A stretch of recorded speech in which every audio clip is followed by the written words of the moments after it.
शहनाइयों की गूंज, गुलाब और गेंदे के फूलों से सजी बारात और चौखट पर खड़ी वो संकोची सी दुल्हन, यही थी माधवी। उसकी आंखों में सपनों का समंदर था। अमर उसका जीवन साथी बनकर उसके पास आया था और अब सबकी निगाहें उन दोनों पर टिकी थी। सुहाग की रात, कमरे में धीमी रोशनी थी। अमर ने पर्दा हटाकर अंदर कदम रखा। माधवी ने झिझकते हुए कहा, आप आ गए? अमर हंसते हुए, और कहाँ जाऊंगा, अब तो ज़िंदगी भर तुम्हारे पास ही रहना है। माधवी शर्मा गई। उसने आंखें झुका ली। उसकी चूड़ियों की खनक कमरे की खामोशी तोड़ रही थी। अमर ने धीरे से उसका हाथ थामा। माधवी, मैं बहुत खुशनसीब हूँ कि तुम मेरी पत्नी बनकर आई हो। मैं भी यही मानती हूँ, तुम्हें पति के रूप में पाकर कि हमेशा खुश रहें। उनके बीच लंबी बातें होती रही। माधवी अमर को देखती तो उसे लगता जैसे वो दुनिया का सबसे अच्छा इंसान है। शादी के शुरुआती दिन मानो किसी फिल्मी कहानी से कम नहीं थे। सुबह सुबह सासू माँ की आवाज़ गूंजी, सास, बहू चाय बना दो। माधवी चौंकी, जल्दी से साड़ी का पल्लू ठीक किया और रसोई में चली गई। वो पहली बार ससुराल की रसोई में उतरी थी। हाथ काँप रहे थे लेकिन चेहरे पर मुस्कान थी। चचेरी ननद पूजा ने मजाक किया, भाभी देखना, अगर चाय अच्छी बनी तो हम रोज आपको ही आदेश देंगे। माधवी हंसते हुए, ठीक है, बस फिर शिकायत मत करना। उस दिन जब सबने चाय पी तो सबने तारीफ की। माधवी के चेहरे पर तृप्ति की चमक थी। अमर ने धीरे से कान में कहा, अब ये घर सचमुच घर लगने लगा है। शादी के बाद के कुछ महीनों तक सब कुछ बहुत अच्छा चलता रहा। माधवी अपने पति और सास को खुश देखकर खुद भी खुश थी। संध्या समय जब अमर काम से लौटता तो माधवी दरवाजे पर खड़ी उसकी राह देखती। माधवी, आप थक गए होंगे, खाना तैयार है। अमर मुस्कुराते हुए, तुम्हारे हाथ का खाना खाकर सारी थकान मिट जाती है। ऐसा लगता था कि उनका रिश्ता प्यार और विश्वास की नींव पर बना है। माधवी को लगा कि उसका सपना पूरा हो गया है, एक अच्छा पति, अच्छा परिवार और खुशहाल गृहस्थी। लेकिन यही तो शुरुआत थी। कहानी अभी लंबी थी और वक्त धीरे धीरे वह चेहरा दिखाने वाला था जिसकी कल्पना भी माधवी ने कभी नहीं की थी। शादी के शुरुआती दिन तो हर किसी के लिए नए नए अनुभवों से भरे होते हैं। माधवी भी इन अनुभवों को दिल से जी रही थी। उसके जीवन में जैसे रंग ही रंग भर गए थे।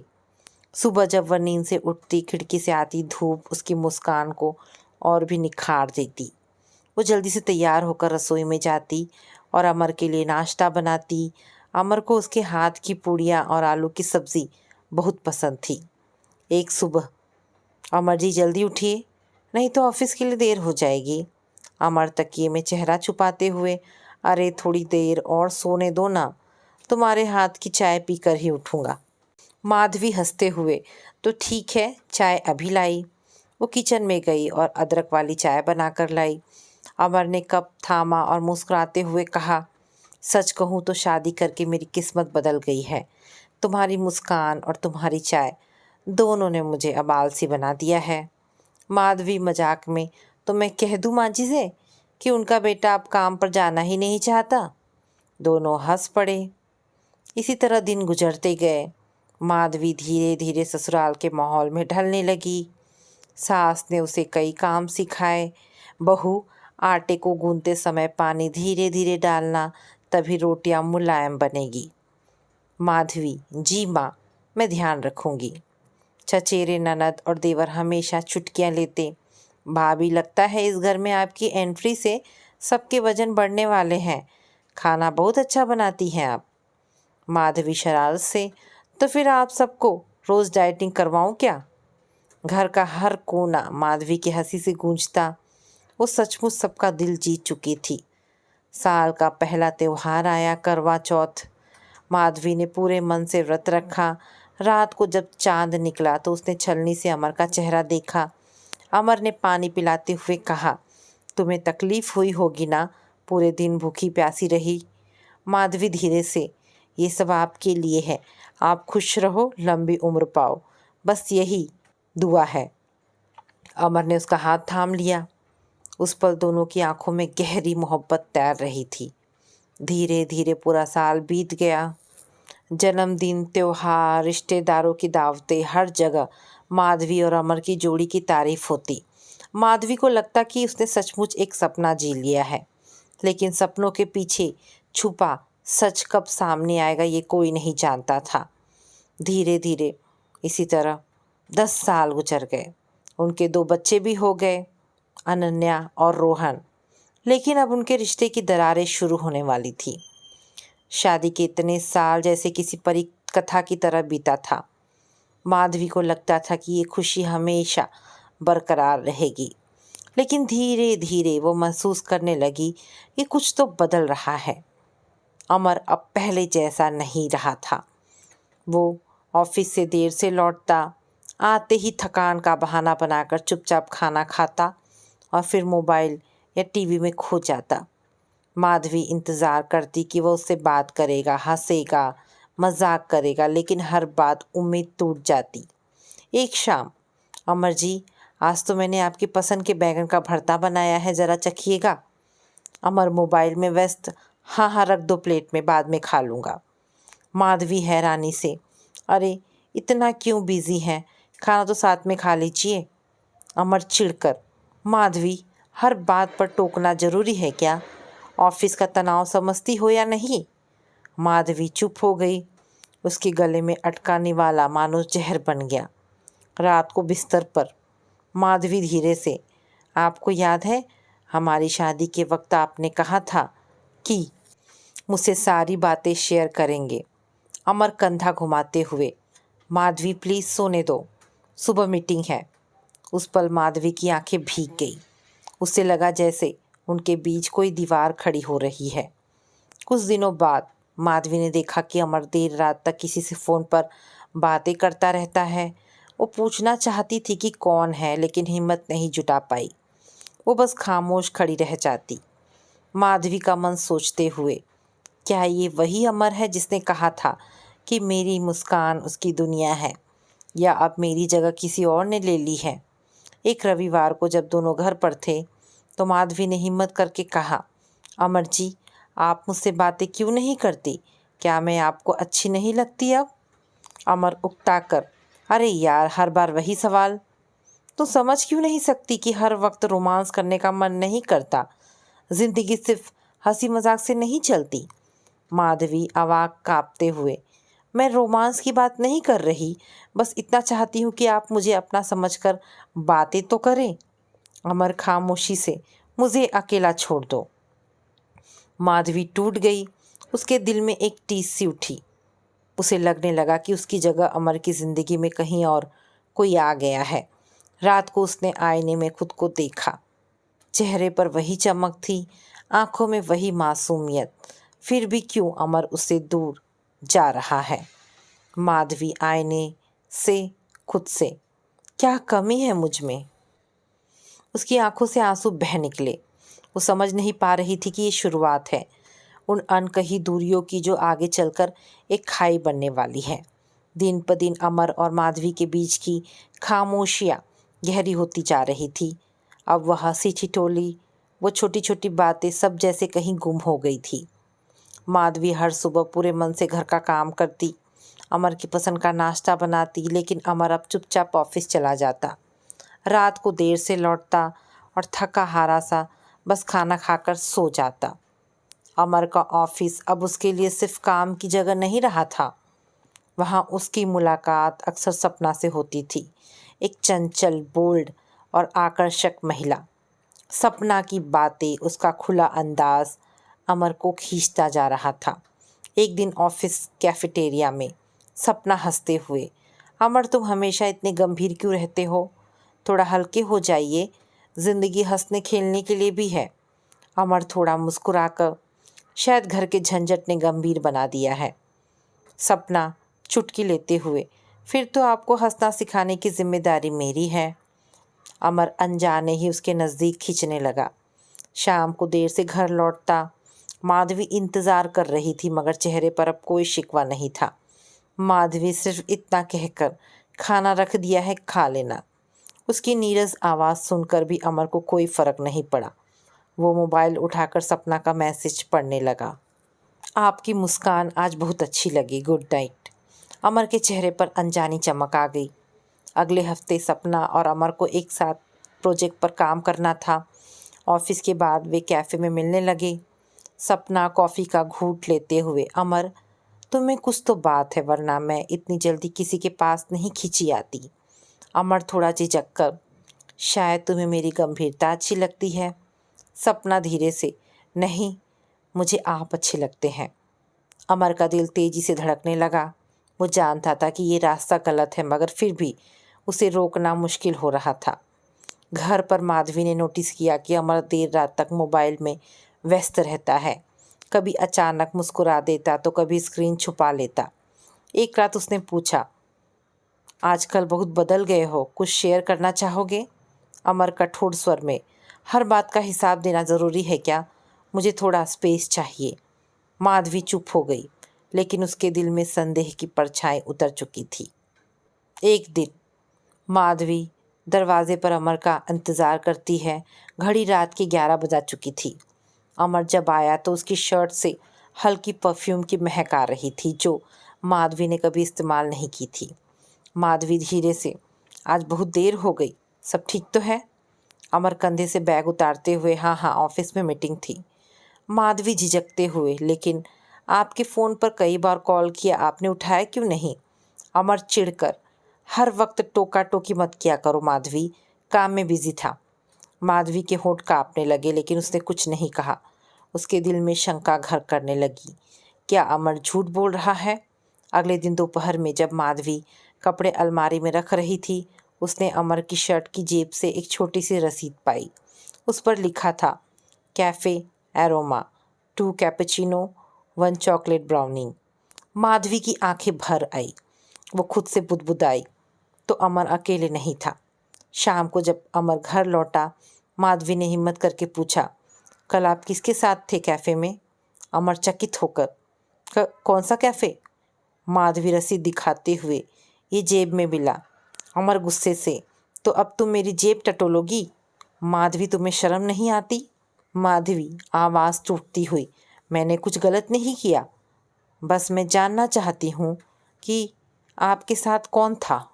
अमर कड़क आवाज़ में, तुम्हें हर चीज़ जानने का हक नहीं है, समझी? ये सुनकर माधवी के पैर जैसे ज़मीन पर जम ही गए। उसकी आंखों से आंसू बह निकले। रात को वो चुपचाप कमरे के कोने में बैठी रही। अमर करवट लेकर सो गया। माधवी अपने मन से लड़ती रही, क्या सचमुच मेरे पति मुझे धोखा दे रहे हैं, या मैं ही ज़्यादा सोच रही हूँ? धीरे धीरे ये दूरियां अब झगड़ों में बदलने लगी। अमर छोटी छोटी बातों पर गुस्सा करता, माधवी रो देती। सास ने भी एक दिन ताना दिया, बहू, मेरा बेटा पहले जैसा नहीं रहा, कहीं तुम ही तो वजह नहीं हो उसकी चिड़चिड़ाहट की। माधवी ने सिर झुका लिया। उसके पास कोई जवाब नहीं था। उस रात माधवी ने तय किया, अगर अमर को मुझसे दिक्कत है तो मैं खुद उससे साफ साफ बात करूंगी। लेकिन ये बातचीत उनके रिश्ते को और भी दरकाने वाली थी। अब घर का माहौल बदल चुका था। जहाँ पहले अमर और माधवी की हंसी गूंजती थी, वहीं अब खामोशी और तनाव छाया रहता। माधवी सुबह उठकर नाश्ता तैयार करती, लेकिन अमर बिना ध्यान दिए बस जल्दी जल्दी खा लेता। कभी कभी तो ऑफिस के बहाने बिना नाश्ता किए ही निकल जाता। एक सुबह माधवी प्लेट आगे बढ़ाते हुए, अमर जी जरा पराठा खा लीजिए, गरम गरम बनाया है। अमर कुर्सी से उठते हुए, नहीं आज टाइम नहीं है, मीटिंग है। माधवी धीरे से, हर दिन मीटिंग? आप मुझसे बैठकर 2 मिनट भी बात नहीं करते। अमर चिढ़कर, माधवी प्लीज़, मुझे लेक्चर मत दो। उसका स्वर ऐसा था जैसे माधवी की मौजूदगी ही उसे बोझ लग रही हो। रात को माधवी ने कोशिश की कि माहौल हल्का हो जाए। उसने अमर की पसंद का डिनर बनाया, शाही पनीर, पुलाव और रायता। लेकिन अमर घर लौटा तो उसके चेहरे पर कोई खुशी नहीं थी। माधवी मुस्कुराते हुए, देखिए आज आपकी पसंद का खाना बनाया है। अमर थाली खिसकाते हुए, मूड नहीं है, सिर्फ दाल चावल दे दो। माधवी चकित होकर, पर क्यों, ये सब तो आपकी फेवरेट डिश है। अमर कड़क आवाज़ में, माधवी हर बात पर सवाल मत किया करो, मैंने कहा मूड नहीं है तो नहीं है। माधवी का दिल भर आया। वो सोच रही थी, क्या मैं इतनी अजनबी हो गई हूँ उसके लिए? धीरे धीरे अमर की बेरुखी अब स्पष्ट दिखने लगी।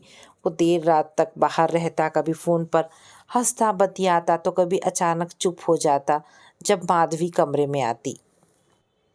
एक रात माधवी, अमर जी, आप किससे इतनी देर फ़ोन पर बात कर रहे थे? अमर कड़क स्वर में, तुम्हें क्यों जानना है? ये मेरी पर्सनल लाइफ है। माधवी आश्चर्य से, पर्सनल लाइफ? मैं आपकी पत्नी हूँ, क्या मुझे जानने का हक नहीं?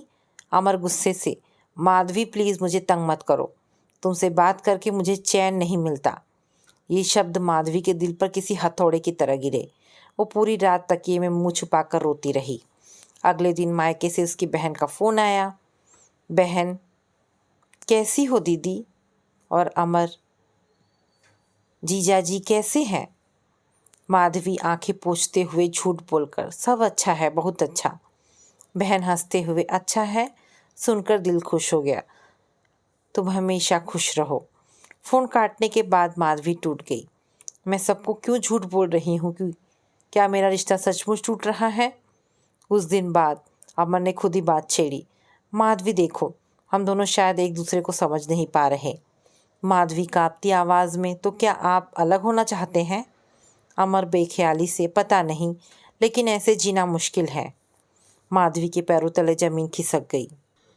ये वही अमर था जिसने कभी कहा था कि ज़िंदगी भर तुम्हारे साथ रहना है। उस रात माधवी आईने के सामने बैठी थी। उसके हाथ अनायासी अपनी मांग तक गए जहाँ सिंदूर था। उसने आंसू पोंछे और खुद से बुदबुदाई, क्या सचमुच अब मेरा सुहाग खत्म हो जाएगा? अमर की बेरुखी अब माधवी के लिए सहना मुश्किल हो चुकी थी। वो चाह कर भी हर बार रोकर हार नहीं मान सकती थी। उसने तय किया, अब चुप रहकर भी अपने तरीके से विरोध करेगी। एक सुबह अमर जल्दी जल्दी तैयार हो रहा था। माधवी, मेरी शर्ट प्रेस क्यों नहीं की? माधवी शांत स्वर में, कल रात आपने कहा था कि आपको मेरी किसी बात की ज़रूरत नहीं, तो मैंने सोचा शायद कपड़े भी आप खुद संभालना चाहें। अमर चकित होकर, क्या मतलब? तुम मुझसे इस तरह बात कर रही हो? माधवी धीरे लेकिन ठोस स्वर में, मैं वही कर रही हूँ जो आप चाहते हैं, दूरी। अमर कुछ नहीं कह पाया। उसे पहली बार महसूस हुआ कि माधवी चुपचाप सहने वाली औरत नहीं है। रात को खाने की मेज पर माधवी ने सिर्फ दाल चावल परोसा। अमर थोड़ा झल्ला कर, बस इतना ही, बाकी सब कहाँ है? माधवी साफ लहजे में, आपको तो सिर्फ दाल चावल ही पसंद है ना, बाकी का मूड नहीं रहता। अमर का चेहरा उतर गया। माधवी पहली बार बिना झगड़े के अपने दर्द को व्यंग में कह गई थी। धीरे धीरे माधवी ने अपनी दिनचर्या बदल ली। वह अब अमर से ज़बरदस्ती बात करने की कोशिश नहीं करती। वो बच्चों के साथ वक्त बिताती, किताबें पढ़ती और मंदिर जाने लगी। एक दिन पड़ोसन से बातचीत में, भाभी आप पहले तो हमेशा अमर जी के साथ दिखती थी, अब तो अकेली ही दिखती हैं। माधवी मुस्कुराकर, अब मैंने खुद को भी वक्त देना सीख लिया है। उस मुस्कान के पीछे दर्द था, लेकिन आत्मसम्मान भी। एक शाम अमर ऑफिस से लौटा तो देखा माधवी पूजा की थाली लेकर बैठी थी। उसके चेहरे पर अजीब सी शांति थी। अमर उलझकर, ये सब अचानक क्यों? माधवी धीरे से, जब इंसान को अपने रिश्तों में सहारा ना मिले तो भगवान का सहारा लेता है। अमर अंदर से हिल गया। उसे पहली बार महसूस हुआ कि माधवी सचमुच उससे दूर जा रही है। रात को बिस्तर पर माधवी तकिए पर सिर रखकर किताब पढ़ रही थी। अमर ने बात करने की कोशिश की, तुम आजकल बहुत बदल गई हो। माधवी किताब से नज़र हटाए बिना, हाँ, जब इंसान को हालात बदल दे तो उसे खुद भी बदलना पड़ता है। अमर धीरे से, मतलब अब तुम मुझसे कुछ उम्मीद नहीं रखती? माधवी किताब रखते हुए, उम्मीद वहीं रखी जाती है जहाँ भरोसा हो। ये सुनकर अमर खामोश हो गया। उसने महसूस किया कि माधवी का मौन विरोध उसके गुस्से से कहीं ज़्यादा भारी है। माधवी ने ठान लिया था कि अब वो टूटेगी नहीं। वो अपने आत्मसम्मान को सबसे ऊपर रखेगी। एक शाम पड़ोसन ने ताना मारा, भाभी आपके पति तो बहुत स्मार्ट हैं, ऑफिस में सब उन्हें ही देखते होंगे, कहीं कोई औरत उन पर डोरे ना डाल दे। माधवी ने बनावटी मुस्कान दी, पर भीतर से उसका दिल कांप उठा। सपना अब अमर की ज़िंदगी में पूरी तरह घुस चुकी थी। वो उसे फ़ोन पर मीठी बातें करती, ऑफिस में पास बैठती और अक्सर ये जताती कि आपकी पत्नी आपको समझ नहीं पाती, लेकिन मैं समझती हूँ। अमर को ये सुनना अच्छा लगता। वो भूलने लगा कि घर पर एक औरत है जो चुपचाप उसके लिए सब कुछ सह रही है। रात को माधवी अकेली छत पर बैठी थी। उसकी आंखें भर आई। उसने सोचा, क्या सच में अमर किसी और की तरफ खींच रहे हैं या ये मेरा वहम है। लेकिन भीतर से वह जानती थी कि उसके घर में पराई छाया दस्तक दे चुकी है। माधवी अब हर रोज अमर के व्यवहार में बदलाव साफ महसूस करने लगी थी। पहले जो पति देर होने पर एक फ़ोन जरूर कर देते थे, अब कई बार आधी रात तक कोई खबर नहीं आती, और जब आती तो मोबाइल से चिपके रहते। एक सुबह नाश्ते की मेज पर माधवी धीरे से, अमर आजकल तुम बहुत व्यस्त हो गए हो, सब ठीक है ना। अमर बेमन से अखबार पलटते हुए, ऑफिस का प्रोजेक्ट है, टाइम ही नहीं मिलता। माधवी ध्यान से देखते हुए, और ये मुस्कुराहट जो बार बार मोबाइल देखते ही चेहरे पर आ जाती है, यह भी प्रोजेक्ट का हिस्सा है। अमर अचानक सख्त होकर, तुम्हें हर चीज़ में शक ही करना है, इसी वजह से घर का माहौल बिगड़ता है। माधवी चुप रह गई, मगर भीतर आग लग गई थी। उस दिन उसने ठान लिया कि वह सच का पता लगाएगी। अमर के मोबाइल पर नज़र डालना आसान नहीं था, लेकिन जब वो बाथरूम में गया तो माधवी ने फ़ोन उठाया। स्क्रीन लॉक था। माधवी मन ही मन, इतने सालों से कभी पासवर्ड नहीं लगाया, अब अचानक क्यों। शाम को पड़ोस की रीना उसके पास बैठी। रीना, भाभी बुरा मत मानना, लेकिन कल मैंने आपके पति को शहर के मॉल में देखा था, किसी औरत के साथ। माधवी चकित होकर, किसी औरत के साथ। रीना, हाँ, दोनों कॉफ़ी पी रहे थे, काफ़ी करीब लग रहे थे, शायद कोई क्लाइंट होगी, पर मुझे अजीब लगा। माधवी के दिल की धड़कनें तेज हो गई। अब उसका शक और गहरा गया। रात को जब अमर घर आया तो माधवी ने हिम्मत करके पूछ ही लिया, आज तुम मॉल गए थे। अमर थोड़ा चौंक कर, फिर संभलते हुए, हाँ, ऑफिस का काम था। माधवी सीधे सवाल करते हुए, अकेले गए थे या किसी के साथ। अमर गुस्से से, अब हर बात का हिसाब देना पड़ेगा क्या, तुम्हें भरोसा ही नहीं है मुझ पर, कहकर वह कमरे से निकल गया। उस रात माधवी देर तक जागती रही। वो सोचती रही, क्या ये वही अमर है जिसने मुझसे वादा किया था कि जीवन भर साथ रहेगा। क्या ये वही आदमी है जो अब किसी और की तरफ खींच चुका है। अगली सुबह जब अमर नहाने गया तो फ़ोन टेबल पर ही छूट गया। माधवी ने हिम्मत करके फिर कोशिश की। इस बार उसने देखा, स्क्रीन पर मैसेज की नोटिफिकेशन चमक रही थी। अमर, कल बहुत अच्छा लगा, अगली बार और लंबा वक्त चाहिए। सपना। माधवी के हाथ कांप गए। उसकी आंखों के सामने अब सच साफ हो चुका था। वो बुड़बड़ाई, तो ये है वो पराई छाया जिसने मेरे घर की नींव हिला दी। माधवी ने सारी रात आंख नहीं मूंदी। उसके भीतर आंधी चल रही थी। मोबाइल पर देखे गए सपना के मैसेज ने उसके भरोसे की दीवार तोड़ दी थी। सुबह होते ही उसने निश्चय कर लिया, अब अमर से सीधे बात करनी होगी। नाश्ते की मेज पर माधवी सीधे नज़र डालते हुए, अमर, तुम्हें मुझसे कुछ कहना है। अमर चौंक कर, क्या मतलब। माधवी, मतलब ये कि तुम्हारे फ़ोन पर सपना नाम की औरत क्यों मैसेज कर रही है, वो भी दिल के निशान के साथ। अमर का चेहरा उतर गया। कुछ पल तक वो खामोश रहा, फिर कुर्सी खिसका कर खड़ा हो गया। अमर गुस्से से, तुम मेरी जासूसी कर रही हो, तुम्हें मेरे फ़ोन में ताक झाँक करने का हक किसने दिया। माधवी कड़वाहट से, हक मुझे इन सालों की शादी ने दिया है।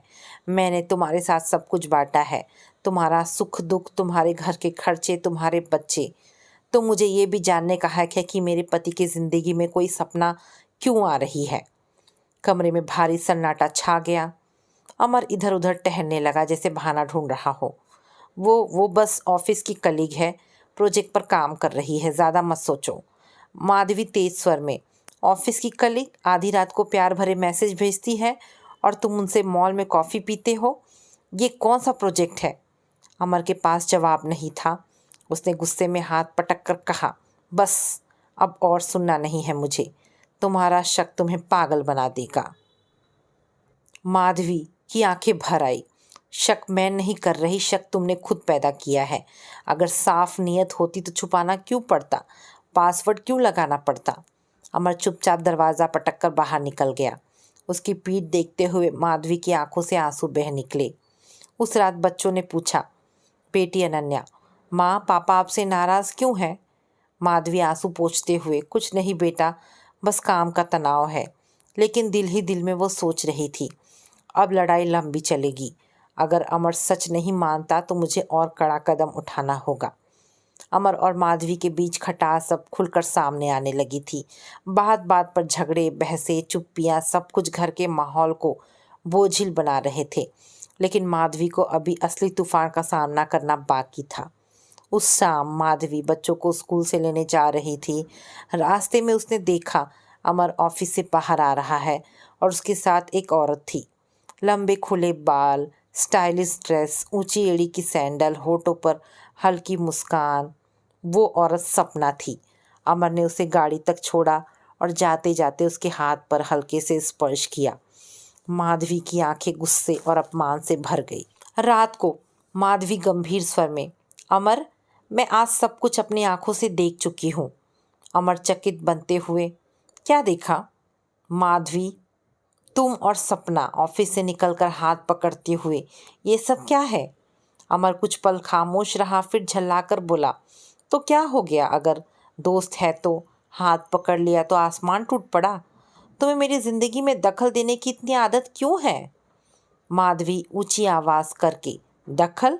मैं तुम्हारी पत्नी हूँ, ये मेरा हक है।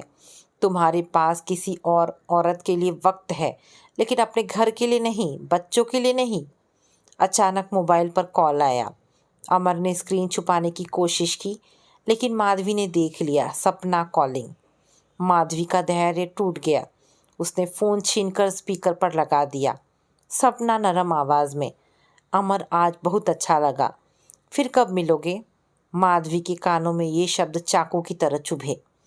उसने ठंडे स्वर में कहा, हेलो, मैं माधवी बोल रही हूँ, अमर की पत्नी, और आगे से मेरे पति को फ़ोन करने की ज़रूरत नहीं है, समझी? सपना कुछ पल खामोश रही, फिर हल्की हंसी के साथ बोली, ओ तो आप ही हैं माधवी जी। अमर तो कहते हैं आप बहुत टेंशन देती हैं उनको। खैर चिंता मत कीजिए, वो अब अकेले नहीं हैं, मेरे साथ वो बहुत सुकून पाते हैं। ये सुनकर माधवी का खून खौल उठा।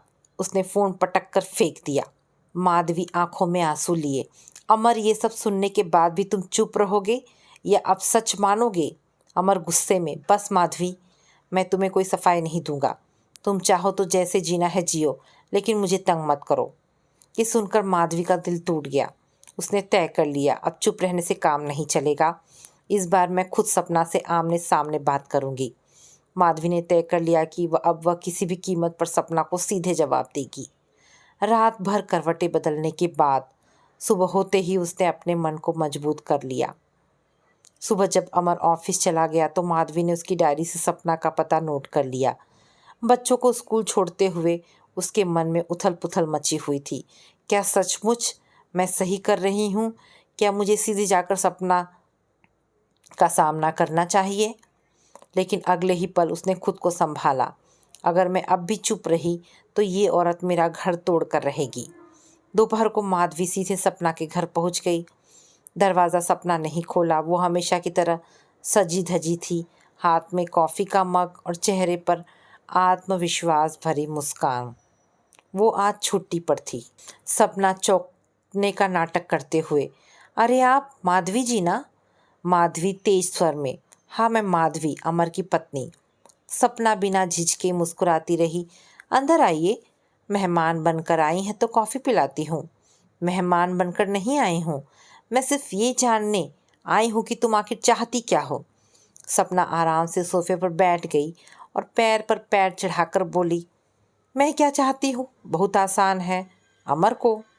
माधवी आंखें लाल करते हुए, शर्म नहीं आती किसी और के पति पर नज़र डालते हुए? सपना हंसकर, शर्म? माधवी जी, ये ज़माना बदल चुका है। अगर अमर तुम्हारे साथ खुश होते तो मेरे पास क्यों आते? माधवी का दिल बैठ गया, लेकिन उसने हिम्मत नहीं हारी। तुम जितनी चालाकी कर लो, एक पत्नी का प्यार और एक माँ का त्याग तुम कभी नहीं छीन सकती। अमर आज तुम्हारे पीछे पागल हो सकते हैं, लेकिन कल उन्हें अपनी गलती का एहसास जरूर होगा। सपना ने ताली बजाकर व्यंग से कहा, वाह, कितनी अच्छी डायलॉग बाजी करती हो तुम। पर सच्चाई ये है कि अमर अब तुम्हारे साथ बनकर नहीं रहना चाहते। वो प्यार और सुकून चाहते हैं और मैं उन्हें वो प्यार और सुकून देती हूँ। माधवी उठ खड़ी हुई। उसकी आंखों में आंसू थे लेकिन आवाज़ मजबूत। तुम चाहे जितना जाल बुन लो सपना, मैं तुम्हें जीतने नहीं दूंगी। ये सिर्फ पति पत्नी का रिश्ता नहीं, इसमें बच्चों का भविष्य भी है और मैं अपने बच्चों का घर नहीं टूटने दूंगी। सपना ने मुस्कुराते हुए आखिरी तीर चलाया। तो देख लो, जंग शुरू हो चुकी है। अब देखना है कि जीत किसकी होती है, तुम्हारी जैसी त्याग वाली पत्नी की या मेरी जैसी प्यार देने वाली प्रेमिका की। माधवी बिना कुछ बोले वहां से निकल गई, लेकिन उसके दिल में अब पहले से कहीं ज़्यादा गुस्सा था। मुझे अपने बच्चों के लिए जंग लड़नी ही होगी। सपना और माधवी की मुलाकात ने आग में घी का काम किया। सपना ने उसी दिन शाम को अमर को फ़ोन किया और पूरे नाटकीय अंदाज में कहा। सपना धीरे धीरे आह भरते हुए, अमर, तुम्हारी बीवी आज मेरे घर आई थी। अमर चौंक कर, क्या? माधवी वहाँ क्यों गई थी? सपना मासूमियत दिखाते हुए, वो मुझसे कह रही थी कि मैं तुम्हें छोड़ दूँ, जैसे मैं तुम्हारी खुशी छीन रही हूँ। अमर का माथा तमतमाने लगा। हद है माधवी की, उसे कोई हक नहीं है तुम्हें तंग करने का। सपना धीरे से, छोड़ो ना, मैं तो बस चाहती हूँ कि तुम खुश रहो, चाहे तुम मेरे साथ हो या ना। रुक कर, लेकिन सच कहूँ अमर, तुम्हारे बिना रहना अब मेरे लिए मुश्किल है। अमर की आंखों में कमजोरी उतर आई। उस रात अमर घर आया तो बिल्कुल चुप था। माधवी ने डाइनिंग टेबल पर खाना लगाया लेकिन अमर ने मुश्किल से 2 कौर खाए और उठ गया। माधवी धीरे से, अमर, कुछ बात करनी है। अमर कठोर स्वर में, अभी नहीं, थका हूँ। माधवी का दिल टूट गया। वो जान गई कि सपना ने अपनी चाल चल दी। धीरे धीरे घर का माहौल बहुत बदलने लगा। अमर देर रात तक बाहर रहने लगा। बच्चे पूछते, माँ पापा रोज़ देर से क्यों आते हैं? माधवी झूठ बोलते हुए मुस्कुराती, ऑफिस में काम ज़्यादा है बेटा। लेकिन बच्चे भी समझने लगे थे कि घर में कुछ गड़बड़ है। पड़ोसियों की कानाफूसी शुरू हो गई थी। एक दिन मोहल्ले की 2 औरतें आपस में बातें कर रही थी। सुना है अमर का चक्कर चल रहा है किसी के साथ। हाँ, लोग तो नाम भी ले रहे हैं। माधवी की इज्जत डुबा देगा ये आदमी। माधवी ये बातें सुन रही थी। उसकी आंखों से आंसू बह निकले, लेकिन उसने सिर उठाकर ठान लिया, अब वक्त आ गया है कि मैं अमर को आईना दिखाऊं। दूसरी ओर सपना ने अमर पर पूरा जाल बिछा लिया था। डिनर, गिफ्ट और मीठी मीठी बातें। वो अमर को ये एहसास दिला रही थी कि असली खुशी सिर्फ उसके पास है।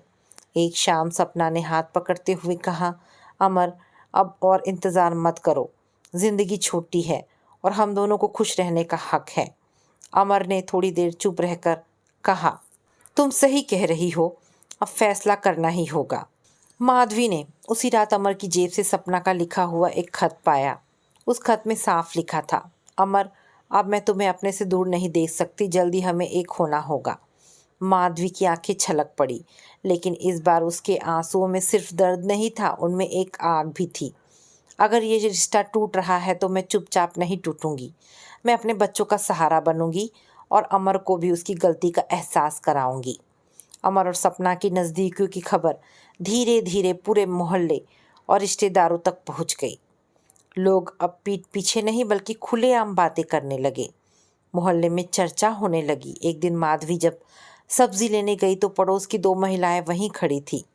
सीमा धीरे धीरे लेकिन सुनाने के अंदाज में, अरे, ये वही माधवी है ना जिसके पति का चक्कर चल रहा है किसी सपना नाम की औरत के साथ।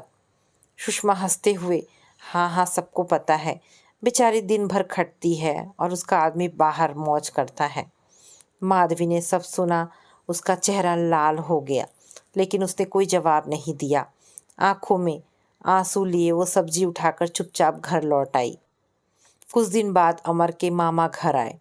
खाने की टेबल पर बैठते ही उन्होंने व्यंग्य किया, अमर बेटा, लोग तो तेरे बारे में बहुत उल्टी सीधी बातें कर रहे हैं, ये सब सच है या बस अफवाह है? अमर सकपका गया। अमर चिढ़कर, लोगों का काम है बातें बनाना, मुझे परवाह नहीं। माधवी चुपचाप खाना परोसती रही, लेकिन मामा ने उसकी ओर देखकर कहा, मामा दबी आवाज में, बहू, पति अगर बहक जाए तो बीवी को ही संभालना पड़ता है। औरत को सहना सीखना चाहिए। माधवी का दिल छलनी हो गया। क्यों हमेशा औरत से ही उम्मीद की जाती है कि वो सहती रहे। मर्द कुछ भी करे, सब कुछ सिर्फ औरतों को ही बर्दाश्त करना पड़ता है। गलती चाहे पति की हो, पर ताना और सलाह पत्नी को ही झेलना पड़ता है। बेटी स्कूल से रोते हुए घर आई। अनन्या सिसकते हुए, माँ, सब बच्चे मुझे चिढ़ा रहे थे, कह रहे थे कि तुम्हारे पापा तो किसी और औरत के साथ रहते हैं। माधवी ने उसे सीने से लगा लिया। माधवी आंसू पोंछते हुए, बेटा, दूसरों की बातों पर ध्यान मत दो, हम मजबूत हैं। लेकिन उसके भीतर तूफान उठ चुका था। अब मामला सिर्फ उसके और अमर तक सीमित नहीं था, बल्कि बच्चों की जिंदगी भी दांव पर थी। इसी बीच मोहल्ले के कुछ बुजुर्गों ने अमर को बुलाया। सुहास अंकल, बेटा, शादी कोई खेल नहीं होती, जिम्मेदारी होती है। रामनाथ काका, तू अपनी बीवी बच्चों को छोड़कर किसी और औरत के पीछे भागेगा तो इज्जत भी जाएगी और घर भी। अमर ने सबकी बातें अनसुनी कर दी। अमर अहंकार से, ये मेरा निजी जिंदगी है, इसमें किसी को दखल देने का हक नहीं है। बुजुर्गों ने उसे गुस्से से सिर हिलाया, लेकिन माधवी समझ गई कि अब उसका जीवन आसान नहीं रहने वाला। एक दिन अमर गुस्से से घर छोड़कर चला गया। अब वो सपना के साथ ही रहने लगा था। उस रात माधवी देर तक आंसू बहाती रही, पूरी रात नहीं सो पाई। सुबह उसने खुद से कहा, अगर मैं आज चुप रही तो हमेशा चुप रहना पड़ेगा। मुझे अपने और बच्चों के सम्मान के लिए खड़ा होना होगा। उसकी आंखों से आंसू तो बह रहे थे, लेकिन दिल में एक अटूट जज्बा भी जाग चुका था। सपना को जब ये पता चला कि अब उसके और अमर के संबंधों की चर्चा पूरे ऑफिस में आग की तरफ फैल चुकी है, तो उसे ज़रा भी शर्म नहीं आई, बल्कि उसने सोचा, अब छुपाने से क्या फ़ायदा, सबको बता दूं कि अमर अब मेरा है। एक दिन माधवी बच्चों को स्कूल छोड़कर लौट रही थी कि रास्ते में सपना मिल गई। सपना ने जानबूझकर ऊंची आवाज़ में कहा, अरे माधवी, सुना है लोग बातें बना रहे हैं, लेकिन देखो, सच से कोई भाग नहीं सकता। अमर अब मेरे साथ ज़्यादा खुश है। माधवी का चेहरा तमतमा उठा। सपना, तुम औरत होकर दूसरी औरत का घर तोड़ने में कैसी खुशी महसूस करती हो? सपना ने ठहाका लगाया। घर वो होता है जहाँ मर्द का दिल लगे। अगर उसका दिल तुम्हारे पास होता तो वो मेरे पास क्यों आता? वहीं कॉलोनी की कुछ औरतें ये सुन रही थी। सब कानाफूसी करने लगी। उधर सपना ने अमर को भी उकसाना शुरू किया कि वो अमर का घर और उसकी प्रॉपर्टी को हड़पने की कोशिश करने लगी। देखो, तुम्हारी बीवी तो अब मोहल्ले भर की हंसी का कारण बन चुकी है। बेहतर होगा तुम खुलकर मेरे साथ रहो और उनसे सारे रिश्ते ख़त्म कर दो। अमर भी सपना के मोहपाश में बंधा था। अमर मुस्कुराते हुए, हाँ सपना, अब वक्त आ गया है कि मैं सबको बता दूं कि मैं किसे चाहता हूँ। सपना ने अपने ऑफिस और कॉलोनी की कुछ सहेलियों को घर पर बुलाया और सबके सामने उसने अमर का हाथ पकड़कर कहा, देख लो, ये मेरा है। अमर और मैं एक दूसरे को चाहते हैं, पर अब मुझे किसी से डरने की ज़रूरत नहीं। लोग हक्के बक्के रह गए। कुछ ने ताली बजाई तो कुछ ने नापसंदगी जताई। माधवी को जब इसकी खबर मिली तो उसका दिल पूरी तरह टूटकर बिखर गया, लेकिन आंसू पोंछकर उसने सोचा, अब बहुत हो गया। सपना जितनी चाले चले, मुझे अपने बच्चों और अपने आत्मसम्मान के लिए खड़ा होना ही होगा। अगले दिन मोहल्ले की औरतों के बीच माधवी ने खुद ही जाकर कहा, अमर अगर उस दूसरी औरत सपना के पास रहना चाहता है तो रहे। आज से मेरा और मेरे बच्चों का अमर से कोई रिश्ता नहीं है। अब मैं खुद के लिए और अपने बच्चों के लिए खड़ी रहूंगी। उसकी आंखों में आंसू नहीं, बल्कि आग थी। मोहल्ले की कई औरतें हैरान रह गई। कुछ ने ताली बजाई तो कुछ ने चुपचाप उसकी मजबूती को सराहा। सपना भले ही अपनी चालों से माधवी को तोड़ना चाहती थी, लेकिन उसने अनजाने में माधवी के भीतर की ताकत को जगा दिया। सपना और अमर के खुले रिश्ते की बात अब घर रिश्तेदारियों तक पहुंच चुकी थी। सबसे ज़्यादा असर पड़ा बच्चों पर। रात को बेटा रोहन माँ के पास आया और धीरे से बोला, माँ, लोग कह रहे हैं कि पापा अब हमें छोड़कर उस आंटी के साथ रह रहे हैं, क्या ये सच है?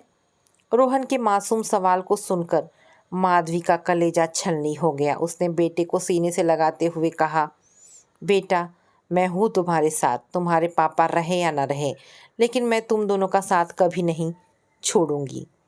लेकिन उसके आंसू रोहन के सिर पर टपक गए। बेटी अनन्या कुछ नहीं बोल रही थी। वो बहुत खामोश रहने लगी थी। वह बस कोने में बैठी अपनी किताबों में खोई थी। अचानक उसने अपनी किताबों को फेंक दिया और गुस्से में बोली, माँ, पापा बुरे हैं, वो हमें छोड़ गए। अब मैं पापा से कभी बात नहीं करूँगी। माधवी बहुत दुखी हुई। आज उनके बाप की वजह से उसके बच्चों का बचपन बोझिल सा हो गया था।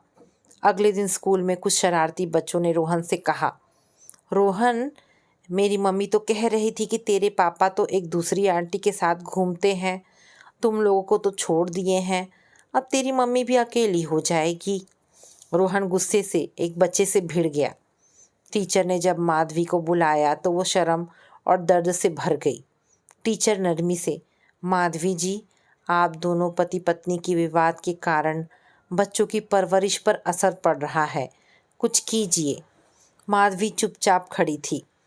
रात को दोनों बच्चे माँ से लिपटकर सोने लगे। अनन्या रोते हुए, माँ, हमें पापा नहीं चाहिए, हमें सिर्फ तुम्हारे साथ रहना है। माधवी ने दोनों को गले से लगा लिया। उसने मन ही मन ठान लिया, अब चाहे मुझे कितनी भी मुश्किलें क्यों ना सहनी पड़े, मैं अपने बच्चों को इस दर्द से बाहर निकालूंगी। अमर और सपना की नज़दीकियाँ अब मोहल्ले और रिश्तेदारों की जुबान पर चढ़ चुकी थी।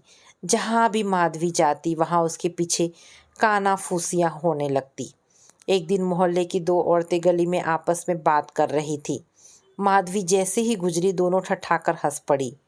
पहली औरत, देखा इसे, बेचारी का मर्द तो उसके होते हुए भी दूसरी औरत के साथ मजे कर रहा है। दूसरी औरत, हाँ, ऐसी औरतें ही मर्द को काबू में नहीं रख पाती। माधवी ने सब सुन लिया मगर चुपचाप सिर झुकाकर घर के अंदर चली गई। त्योहार पर भाई नीरज का फोन आया। नीरज तंज कसते हुए, दीदी, सुना है जीजा जी तो बहुत आगे निकल गए, आपसे निभा नहीं पाए शायद। माधवी का दिल टूट गया। माधवी धीरे से, भैया, मर्द की गलतियों का बोझ हमेशा औरत के सिर पर क्यों डाला जाता है। नीरज चुप हो गया मगर उसकी पत्नी रंजना पीछे से हंसते हुए बोली, समाज तो यही कहेगा ना दीदी, पत्नी अगर अपने पति को काबू में रखे तो घर टूटता ही नहीं। एक बार एक निमंत्रण आने पर शादी में माधवी बच्चों के साथ गई।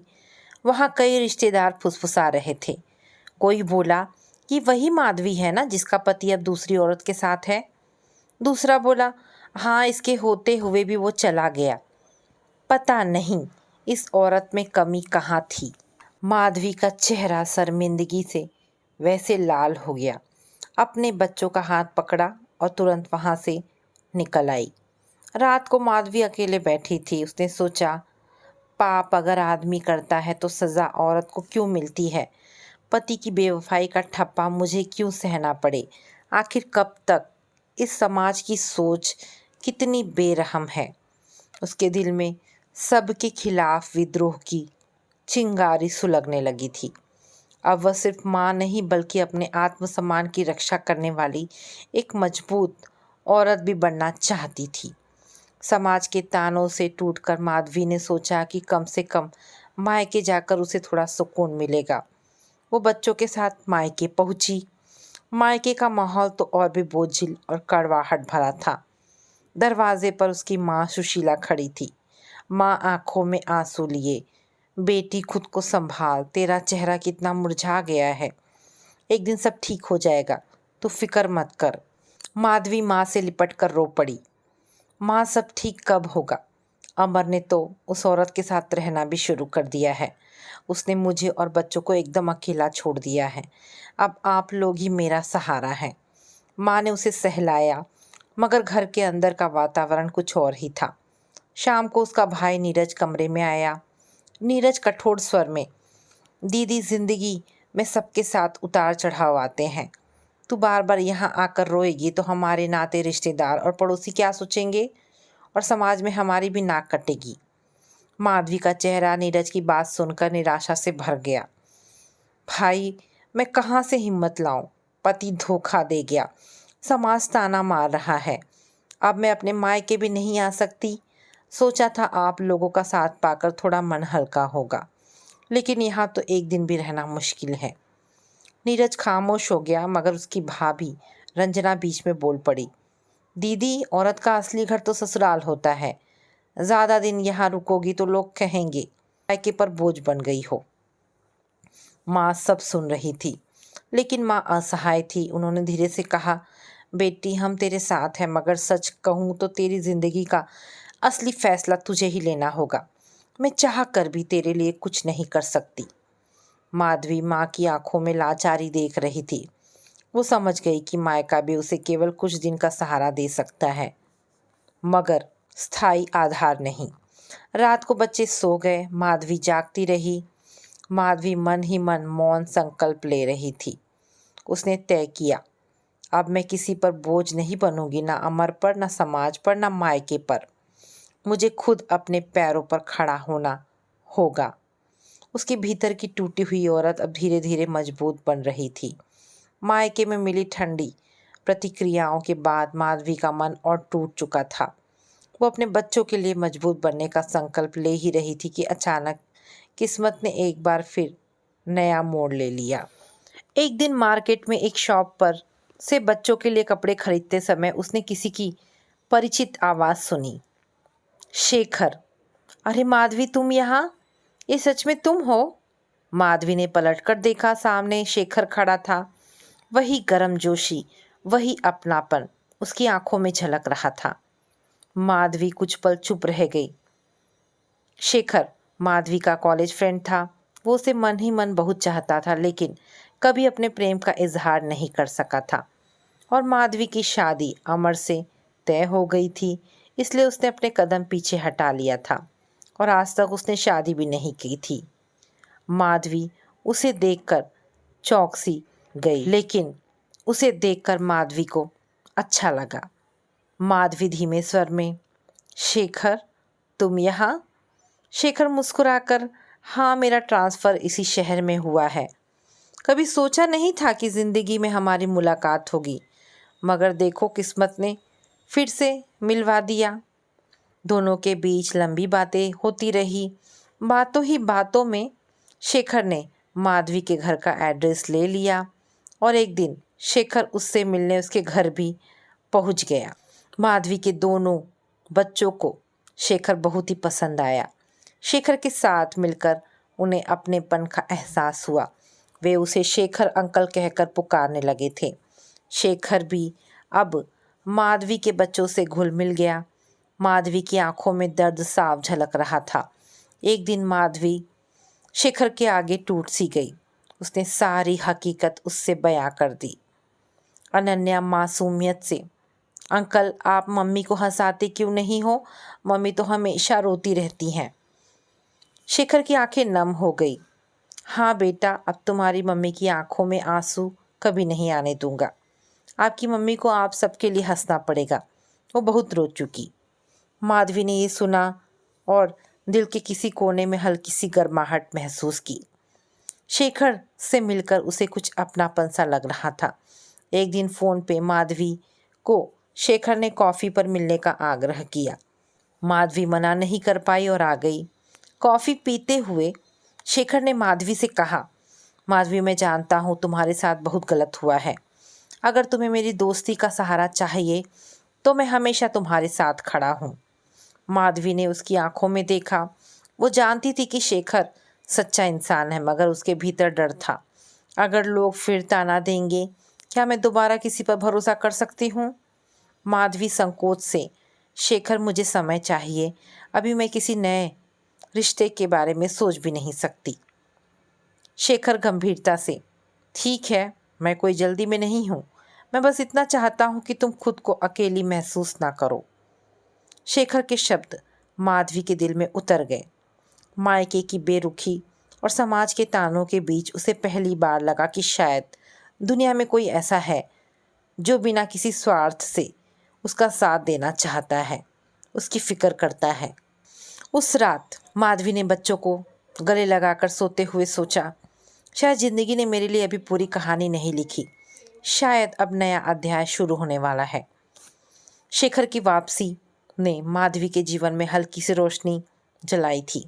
मायके वालों के तिरस्कार और समाज की कठोर बातों के बीच वो अकेली पड़ चुकी थी, लेकिन शेखर की मौजूदगी धीरे धीरे उसके टूटे दिल को सहलाने लगी। उन दोनों के बीच चुपचाप एक अनजाना रिश्ता बन रहा था। शेखर अक्सर बच्चों के लिए चॉकलेट और किताबें लेकर आता। बच्चों की हंसी से घर में जो रौनक लौटती, वो माधवी के चेहरे पर भी मुस्कान ला देती। एक शाम पार्क में बैठकर दोनों बातें कर रहे थे। जानती हो माधवी, जब मैं तुम्हें देखता हूँ तो लगता है कि भले ही तुम्हारा चेहरा दर्द से भरा हो, लेकिन तुम अंदर से बहुत ही मजबूत हो। माधवी हल्की हंसी के साथ, मजबूत? नहीं शेखर, मैं तो अंदर से बहुत टूटी हुई हूँ, बस बच्चों के लिए खुद को संभालती हूँ। शेखर गंभीरता से, इसलिए तो कह रहा हूँ, टूटकर भी जो खड़ा रह सके वही सच्चा मजबूत इंसान है। माधवी चुप रही, मगर उसके दिल की धड़कनें तेज हो गई। दिन गुजरते गए, माधवी और शेखर की मुलाकातें बढ़ती रही। वो जब भी शेखर की आंखों में देखती, वहाँ सिर्फ सम्मान और अपनापन पाती। एक रात बरसात हो रही थी, बिजली चली गई। शेखर बच्चों की किताबें लाने आया था और अंधेरे में मोमबत्ती जलाने में मदद कर रहा था। उस रोशनी में दोनों आमने सामने खड़े हुए। शेखर धीमे स्वर में, काश माधवी, तुम्हें कभी यह सब ना झेलना पड़ता। माधवी रुककर, कभी कभी लगता है जैसे ईश्वर ने तुम्हें मेरे दर्द बांटने के लिए भेजा है। दोनों की आंखें भीग गई, लेकिन जुबान पर कुछ और न आया। धीरे धीरे समाज की निगाहें बदलने लगी। मोहल्ले में बातें शुरू हो गई। औरतें फुसफुसाने लगी, देखा पति छोड़ गया तो अब किसी और के साथ घूम रही है। आजकल की औरतें बड़ी जल्दी संभल जाती हैं। ये बातें माधवी के कानों तक पहुंचती तो वो अंदर से कांप जाती, लेकिन शेखर ने उसका हौसला बढ़ाया। माधवी, दुनिया चाहे जो कहे, तुम्हारा मन साफ है। अगर कोई उंगली उठाए तो सीधी उनकी आंखों में देखकर कहना, मैं गलत नहीं हूँ। शेखर ने अपने दोस्त रवि की मदद से माधवी को अच्छी सी नौकरी पर लगवा दिया। हालांकि माधवी पहले से पढ़ी लिखी थी, इसलिए नौकरी पाने में उसे ज़्यादा मशक्क़त नहीं करनी पड़ी। माधवी को धीरे धीरे एहसास होने लगा कि वह शेखर के बिना रह नहीं पाती, लेकिन हर बार एक सवाल उसे रोक देता, क्या मैं फिर से किसी पर भरोसा कर सकती हूँ? अगर इतिहास दोहराया गया तो? रात को बच्चों को सुलाने के बाद उसने आईने में खुद से कहा, दिल कुछ कहना चाहता है मगर दिमाग डरता है। ये जज्बात कब तक अनकहे रहेंगे? शेखर और माधवी की नज़दीकियां मोहल्ले में लोगों की ज़ुबान पर चढ़ने लगी थी। जहां पहले लोग उसके हालात पर दया करते थे, अब वही लोग पीछे पीछे ताने कसने लगे। गली मोहल्ले में बातें होने लगी। एक दिन माधवी बच्चों को स्कूल छोड़ने जा रही थी। रास्ते में पड़ोसन शकुंतला चाची ने तंज कसा, अरे माधवी, तुम्हारे घर तो रोज रोज कोई नया मेहमान आता है, कुछ खास रिश्ता है क्या? सीमा, हाँ चाची, औरत अगर अकेली रह जाए तो जल्दी ही सहारा ढूंढ लेती है। माधवी ने सुना तो उसका चेहरा गुस्से से लाल हो गया। उसने पलटकर कहा, औरत सहारा नहीं ढूंढती, सम्मान ढूंढती है, और अगर कोई उसे सम्मान दे रहा है तो उसमें बुराई कहाँ है? सब चुप हो गई, मगर उनकी आंखों में माधवी के प्रति तिरस्कार साफ नजर आ रहा था। दूसरी तरफ रिश्तेदारों की तीखी जहरीली बातें शुरू हो गई थी। एक दिन बाद मायके से उसकी मामी आई। उन्होंने भी ताना कसा, माधवी बेटा, हम तो समझे थे तू बच्चों की खातिर सती सावित्री बनी रहेगी, मगर ये मोहल्ला तो अलग ही कहानी सुना रहा है। माधवी कड़क आवाज़ में, मामी, सती सावित्री बनने के चक्कर में औरतें अपनी ज़िंदगी बर्बाद कर लेती हैं। मैं कम से कम अपने बच्चों और अपनी इज्जत के लिए सही फैसला लेना चाहती हूँ। मामी ने होठ भींच लिए, मगर ताने देना बंद नहीं किया। जब शेखर को इन बातों का पता चला तो वो भड़क उठा। ये लोग खुद तो ज़िंदगी भर गलत फैसले लेते हैं और दूसरों को घेरते हैं। माधवी, अब तुम्हें चुप नहीं रहना चाहिए। माधवी थकी आवाज़ में, लेकिन शेखर, अगर मैंने पलटकर जवाब देना शुरू कर दिया तो सब और ज़्यादा उंगलियां उठाएंगे। तो क्या उनकी उंगलियों के डर से तुम अपनी खुशियां दफना दोगी? एक शाम उसकी बेटी ने मासूमियत से पूछा, माँ, लोग क्यों कहते हैं कि अंकल रोज हमारे घर आते हैं? क्या ये गलत है? माधवी की आंखें भर आई। उसने बच्ची को सीने से लगाते हुए कहा, नहीं बेटा, जो इंसान हमारी मदद करता है उसका घर आना गलत नहीं होता। उस वक्त उसे एहसास हुआ कि दुनिया चाहे जितने ताने मारे, बच्चों के सामने उसे मजबूत बनकर खड़ा होना होगा। अब हालात ऐसे हो गए थे कि मोहल्ले में माधवी का नाम लिए बिना कोई बात ही नहीं करता। लेकिन इस बार माधवी ने तय कर लिया, अब चुप रहने से ताने बंद नहीं होंगे, अब जवाब देना होगा। ताने इतने बढ़ गए कि मोहल्ले की चौपाल में सबके सामने माधवी का नाम लेना आम हो गया। एक दिन पड़ोसन शकुंतला चाची ने खुलकर सबके सामने बात छेड़ दी। शाम का समय था, औरतें घर के बाहर बैठकर गप्पे मार रही थी। माधवी वहां से गुजरी तो शकुंतला चाची ने जोर से कहा, तो आ गई हमारे मोहल्ले की मॉडर्न रानी, दिन रात मेहमान बुलाकर हमें भी सिखा रही है नई तहजीब। बाकी औरतें खिलखिलाकर हंस दी। माधवी ठिठकी, फिर पीछे मुड़ी और सीधे उनके बीच जाकर खड़ी हो गई। माधवी कड़क आवाज में, चाची, आप मोहल्ले की बड़ी बूढ़ी हैं, आपको तो मुझे आशीर्वाद देना चाहिए, ताने नहीं। अगर कोई मेरी मदद करता है तो उस पर बुराई देखने का नजरिया आपकी आंखों का है, मेरा नहीं। एक औरत, अरे बहन, हम तो बस मजाक कर रहे थे। माधवी, मजाक तब होता है जब सब हंसे। जब एक को अपमानित किया जाए तो वो मजाक नहीं होता, ताना होता है। उस दिन उसकी मामी और बुआ भी आई हुई थी। उन्होंने भी चुपचाप ताने कसने शुरू किए। हमारी तो नाक कट गई। लोग कहते हैं कि माधवी तो थोड़े दिन भी अकेली नहीं रह पाई। माधवी ने गुस्से में हाथ जोड़कर कहा, अगर अकेले रहना ही इज्जत है तो आप सब क्यों पति और परिवार का सहारा ढूंढती रहीं? औरत की जिंदगी उसके अपने फैसलों से बनती है, दूसरों के तानों से नहीं। कमरे में सन्नाटा छा गया। इतना सब सुनकर शेखर भी वहीं आया। उसने सबके सामने कहा, माधवी का सम्मान मेरी जिम्मेदारी है। जिसको ऐतराज है वो मुझसे बात करे, माधवी से नहीं। मोहल्ले वाले सकते में रह गए। पहली बार किसी मर्द ने खुलेआम माधवी की तरफदारी की थी। शेखर ने हमेशा उसकी इज्जत की, उसका हौसला बढ़ाया और उसके बच्चों के लिए पिता जैसा प्यार दिया। धीरे धीरे वक्त गुजरने लगा। कुछ साल बाद माधवी का पति अमर जब घर छोड़कर सपना के साथ रहने चला गया था, तब उसे लगा था कि अब जिंदगी रंगीन हो जाएगी। सपना ने मीठे शब्दों और दिखावटी मोहब्बत से उसे बांध रखा था, लेकिन कुछ सालों बाद हकीकत जल्दी ही सामने आने लगी। सपना सिर्फ उसकी प्रॉपर्टी पाना चाहती थी। अमर का अब अपने काम में मन नहीं लगता था और सपना के साथ पाने के लिए, उसके साथ ऐशो आराम की ज़िंदगी जीने के लिए उसने बहुत से लोगों से कर्ज ले रखे थे। कर्ज का बोझ बढ़ने लगा और उसके ढीले ढाले रवैये के कारण उसे नौकरी से निकाल दिया गया था। सपना का मन अब अमर से भर गया था। अब उसे एक नए मर्द की तलाश थी, इसलिए अब वो उससे दूरी बनाने लगी थी। प्यार की जगह तानों और अपमान ने ले ली थी। अमर, अब तुम्हारे पास कुछ बचा ही नहीं है। मैं तुम्हारे साथ इस तरह की ज़िंदगी नहीं जी सकती। धीरे धीरे सपना ने उसे पूरी तरह दूरी बना ली और किसी अमीर आदमी के साथ नई ज़िंदगी शुरू कर दी। अमर अकेला, कंगाल और टूट चुका था। अमर अब पछतावे की आग में जलने लगा था। अमर को हर रोज़ माधवी और बच्चों की याद सताने लगी। उसे याद आने लगा कैसे माधवी उसकी हर मुश्किल में साथ खड़ी रही थी, कैसे उसने उसके घर परिवार के लिए अपनी सारी इच्छाएं तक छोड़ दी थी। वो सोचने लगा, काश मैंने उस वक्त माधवी और अपने बच्चों की कदर की होती। एक दिन अमर शर्मिंदगी के साथ माधवी के घर के बाहर खड़ा मिला। उसने दरवाज़ा खटखटाया। माधवी, मैं गलती कर बैठा, मुझे माफ़ कर दो, मुझे एक मौका दे दो। माधवी दरवाजे पर आई। उसकी आंखों में अब आंसू नहीं बल्कि आत्मविश्वास था। अमर, जब मैंने तुम्हें रोका था तब तुमने मेरा अपमान किया था। आज जब सब छिन गया तब तुम्हें मेरा ख्याल आया। मैं अब वो पुरानी वाली माधवी नहीं हूँ जिसने हर अपमान चुपचाप सह लिया।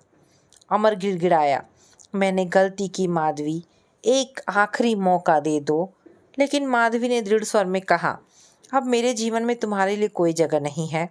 मैंने अपनी ज़िंदगी को फिर से संवार लिया है और मैं खुश हूँ बिना तुम्हारे।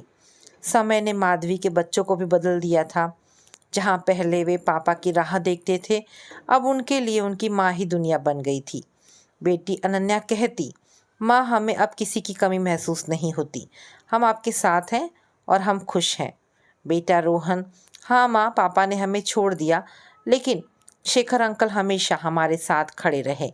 वो ही हमारे असली परिवार है। अमर एक दिन फिर माधवी के घर आया, इस उम्मीद में कि शायद बच्चे उसे देखकर पिघल जाएंगे। बेटा आओ, पापा तुम्हारे गले लगना चाहते हैं। लेकिन रोहन ने उसकी तरफ और देखा तक नहीं। अनन्या ने दृढ़ आवाज में कहा, हमारे पापा तो हमें छोड़कर चले गए थे किसी दूसरी औरत के साथ। तभी से वे हमारे लिए मर चुके हैं। और आपने हमें तब छोड़ा था जब हमें आपकी ज़रूरत थी। अब हमें आपकी ज़रूरत नहीं, चले जाइए। अमर के पैरों तले जमीन खिसक गई। वो समझ गया कि उसने जो खोया है वो अब कभी वापस नहीं मिलेगा। माधवी ने भी बिना किसी भावनात्मक कमजोरी के कहा, अमर, अब मैं सिर्फ अपने लिए नहीं जी रही, अपने बच्चों के लिए भी जी रही हूँ। हमने तुम्हें माफ़ कर दिया है, लेकिन अपनाएंगे नहीं। तुमने हमारा विश्वास तोड़ा था और वो एक बार टूटे तो कभी जुड़ नहीं सकते। अमर सिर झुकाकर चला गया, जानते हुए कि ये अंत है। अमर धीरे धीरे गुमनाम हो गया। लोग उसे देखकर ताने मारते। जिसने अपने ही घर को ठुकराया, उसका यही हाल होना था। वो समझ चुका था कि रिश्तों की अहमियत क्या होती है, लेकिन अब बहुत देर हो चुकी थी। अब माधवी और बच्चे एक छोटे से परिवार की तरह साथ रहने लगे। बीच बीच में शेखर भी उनसे मिलने आता रहता। घर में हंसी गूंजने लगी। शेखर ने माधवी के दोनों बच्चों को पिता जैसा प्यार और सुरक्षा दी, और माधवी को वह सम्मान जो उसने वर्षों तक तरसा था। माधवी, जिंदगी का असली सुख अपनों की इज्जत और प्यार में है, और ये सुख अब तुम्हारे पास है। अमर अब पूरी तरह टूट चुका था। माधवी और बच्चों की अनदेखी ने उसके दिल पर गहरा असर डाला। शराब, अकेलापन और पछतावे में डूबे हुए एक दिन वह सड़क पर बेसुध चला गया और एक तेज रफ्तार गाड़ी ने उसे टक्कर मार दी। कुछ ही घंटों में उसकी मौत हो गई। माधवी को ये खबर मिली, लेकिन उसकी आंखों में सिर्फ 2 बूंद आंसू निकले।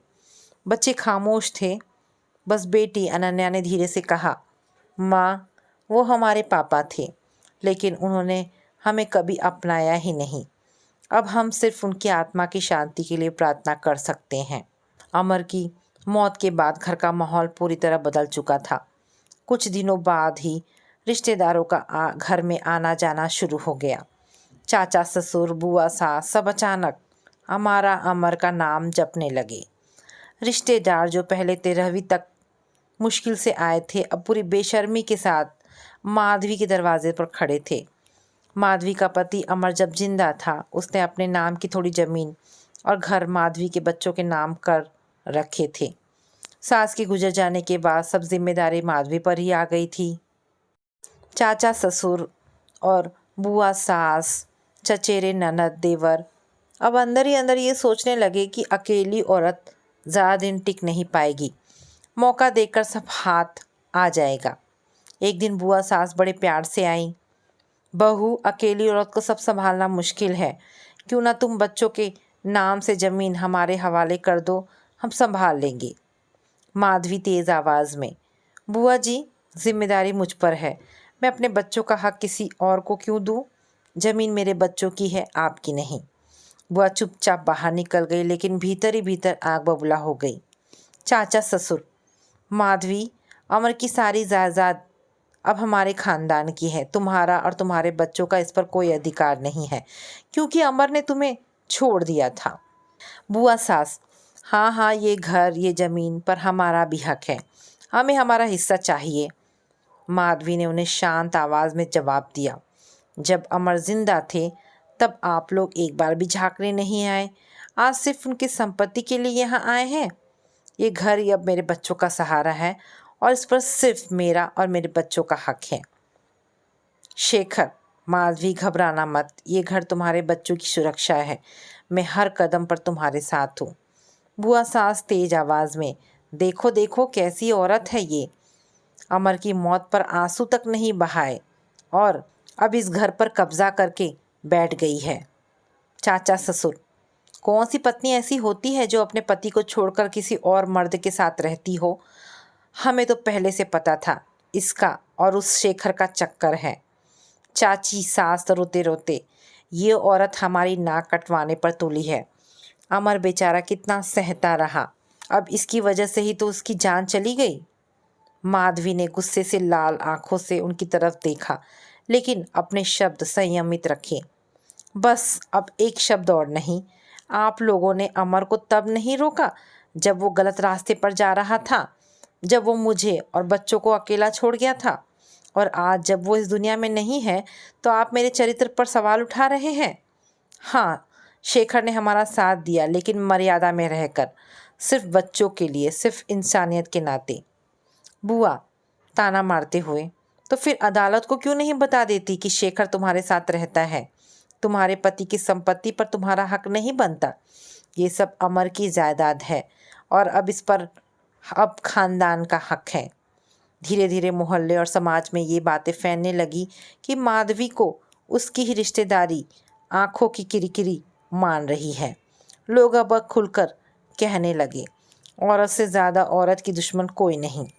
माधवी ने अपने बच्चों को और मजबूती से अपने पास बांध लिया। अब उसके लिए सिर्फ जीने की लड़ाई नहीं थी, बल्कि अपने बच्चों और उनके विरासत को बचाने की जंग बन गई थी। उस दिन के बाद कई औरतें भीतर ही भीतर माधवी की हिम्मत की दाद देने लगी। हाँ, ताने बंद तो नहीं हुए, लेकिन अब सबको पता चल गया कि माधवी चुपचाप सुनने वाली औरत नहीं है। कुछ दिन बाद चाचा ससुर, बुआ सास और 2-3 रिश्तेदार आपस में बैठे। अगर माधवी शेखर से दूसरी शादी कर लेगी तो सारी जमीन तो वो शेखर हड़प लेगा। एक चचेरा देवर, तो हमें पहले ही कोई कानूनी चाल चलनी होगी।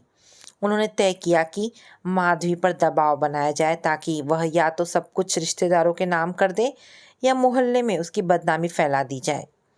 शेखर ने यह सब सुना तो माधवी को आगाह किया, माधवी, तुम्हारे रिश्तेदार तुम्हें तोड़ने की कोशिश कर रहे हैं। ये तुम्हारी जमीन और घर पर नजर गड़ाए बैठे हैं, सावधान रहना। माधवी ने दृढ़ता से कहा, मेरा सब कुछ मेरे बच्चों का है और इस बार अगर किसी ने मेरा हक छीनने की बात की तो मैं कानून का दरवाज़ा खटखटाऊंगी। माधवी के इनकार से रिश्तेदारों को गहरी चोट लगी। उन्होंने सोचा, अगर सीधी चाल नहीं चली तो अब कानूनी दांवपेच से काम लेना होगा। मामला अदालत तक पहुंच गया। रिश्तेदारों ने वकीलों के जरिए माधवी के चरित्र पर कीचड़ उछालना शुरू कर दिया। रिश्तेदारों का वकील, जज साहब, हमारी बात साफ है। मृतक अमर और माधवी का वर्षों से कोई वैवाहिक संबंध नहीं था। माधवी खुलेआम शेखर नाम के व्यक्ति के साथ रहती है। ऐसे में उसे या उसके बच्चों को इन संपत्ति में कोई अधिकार नहीं दिया जा सकता। लेकिन माधवी का वकील मजबूती से खड़ा हुआ, जज साहब, ये सिर्फ बेबुनियाद आरोप है। मृतक ने कभी तलाक नहीं दिया और कानून के अनुसार वैध पत्नी और उनके बच्चे ही इस संपत्ति के उत्तराधिकारी हैं। जहाँ तक शेखर का सवाल है, वो सिर्फ एक पारिवारिक मित्र है जिसने कठिन समय में इनकी मदद की। शेखर भी गवाही देने के लिए खड़ा हुआ। मैंने सिर्फ इन बच्चों का पिता बनने की कोशिश की जो उन्हें उनके अपने पिता ने देने से इनकार कर दिया था। अगर मदद करना गुनाह है तो हाँ, मैं गुनाहगार हूँ, लेकिन इनके चरित्र पर सवाल उठाना इंसानियत की सबसे बड़ी हार है। कई सुनवाइयों के बाद आखिरकार अदालत ने फैसला सुनाया। जज, ये संपत्ति मृतक अमर की विधवा माधवी और उसके बच्चों की है। किसी अन्य व्यक्ति की इस पर कोई अधिकार नहीं बनता। लगाए गए आरोप झूठे और निराधार हैं। रिश्तेदार शर्मिंदा होकर चुपचाप अदालत से बाहर निकल गए। बच्चे दौड़कर माँ के गले लग गए और माधवी की आंखों में गर्व के आंसू चमकने लगे। माधवी, आज सिर्फ हमने मुकदमा नहीं जीता, आज हमारी इज्जत भी जीत गई। कानूनी लड़ाई जीतने के बाद घर का माहौल पूरी तरह बदल चुका था। अब घर में डर या बोझ का माहौल नहीं था, बल्कि सुकून और अपनापन बस चुका था। अनन्या और रोहन एक सुबह बैठक के बीच गुलाबों के फूलों से टेबल सजाने लगे। शेखर जब उनके घर आया तो दोनों बच्चे दौड़कर उसकी तरफ आए। रोहन शरारत से, शेखर अंकल, नहीं, अब तो आपको पापा बोलेंगे। अनन्या, हाँ मम्मी, हमें अब कोई डर नहीं, हमें पापा मिल गए हैं। माधवी चौंक कर उन्हें देखती रही। उसकी आंखों में नमी थी, लेकिन इस बार ये खुशी के आंसू थे। शेखर ने बच्चों को गले लगाया। अगर तुम्हारी मम्मी को मंजूर हो तो मैं ये जिम्मेदारी खुशी खुशी निभाऊंगा। कुछ ही हफ्तों बाद माधवी और शेखर ने छोटे से बेहद सादे समारोह में शादी कर ली। ना कोई शोर शराबा, ना कोई दिखावा, बस 4 गवाह, 2 मासूम बच्चे और ढेर सारी सच्ची भावनाएं। वचन लेते समय शेखर ने माधवी का हाथ थामकर धीरे से कहा, अब तुम्हें किसी लड़ाई को अकेले नहीं लड़ना पड़ेगा माधवी। ये घर, ये जीवन, ये सारी खुशियाँ अब तुम्हारी हैं, हमेशा के लिए। माधवी मुस्कुराई। उसकी आंखों में विश्वास की चमक थी। और ये जीवन सिर्फ मेरा नहीं, हमारा होगा, एक साथ, हमेशा। दिन बीतते गए। अब घर में हर दिन बच्चों की हंसी गूंजने लगी थी। रविवार की सुबह अब शेखर के हाथों बने आलू के पराठों और बच्चों की हंसी की किलकारियों से शुरू होती। माधवी ने खुद को भी बदलते पाया। अब वो सिर्फ एक त्यागी और सहमी हुई पत्नी नहीं थी, बल्कि एक आत्मनिर्भर, आत्मविश्वासी और खुशहाल औरत बन चुकी थी। एक शाम जब सूरज डूबने को था, माधवी छत पर खड़ी आसमान को देख रही थी। शेखर पीछे से आकर उसके कंधे पर हाथ रखता है। किस सोच में डूबी हो? माधवी धीरे से, बस सोच रही हूँ, जिंदगी ने जितना छीना था उससे कहीं ज़्यादा लौटा दिया है। माधवी ने अपने बीते दर्द को दिल से निकाल फेंका था। अब उसके लिए मायने रखता था सिर्फ वर्तमान, अपने बच्चों की हंसी, शेखर का साथ और वो शांति जिसका उसने सालों तक इंतज़ार किया था। घर की दीवारों पर अब ताने और अपमान की गूंज नहीं, बल्कि प्यार और अपनेपन की महक थी। अब घर में फिर से शांति और खुशी लौट आई। माधवी ने अमर की यादों को एक कोने में रख दिया और बच्चों के साथ एक नई जिंदगी की शुरुआत की, जहां सम्मान, सुरक्षा और प्यार था। शेखर ने भी बच्चों से कहा, अब ये घर सिर्फ तुम्हारा है और मैं सिर्फ तुम्हारा हूँ। माधवी मुस्कुरा उठी। एक लंबी जद्दोजहद के बाद उसने आखिरकार अपनी जीत महसूस की थी और इस तरह एक टूटी हुई औरत से एक मजबूत औरत बनने की माधवी की यात्रा पूरी हुई। तो दोस्तों, ये कहानी यहाँ पर समाप्त होती है। आशा करती हूँ कहानी पसंद आई होगी। कहानी पसंद आई है तो प्लीज़ इसे लाइक एंड शेयर करें।